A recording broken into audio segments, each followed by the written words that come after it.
একটা ছোট্ট গ্রামে থাকত একটি ছেলে। তার নাম ছিল সোহান। ছোট্ট একটা ভাঙা ঘর, চারদিকে অভাব আর কষ্ট।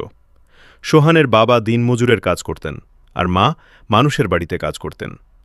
সারাদিন কঠোর পরিশ্রম করার পরেও সংসারে ঠিকমতো খাবার জুটত না।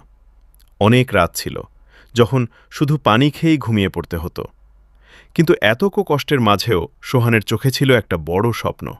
সে ভাবত, একদিন আমি বড় মানুষ হব আর বাবা মায়ের সব কষ্ট দূর করব। স্কুলে যাওয়ার সময় বন্ধুদের নতুন জামা, নতুন ব্যাগ দেখে সে চুপচাপ নিজের পুরনো ব্যাগটা লুকিয়ে রাখত। অনেকে তাকে নিয়ে হাসত। কেউ বলতো, গরিবের ছেলে কখনো বড় লোক হতে পারে না। এই কথাগুলো শুনে সোহানের বুকটা কেঁপে উঠত।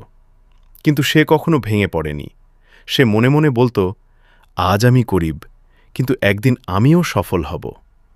রাতে তাদের বাড়িতে বিদ্যুৎ থাকত না, তাই সোহান রাস্তার লাইটের নিচে বসে পড়াশোনা করত। শীতের রাত, চারদিকে নীরব।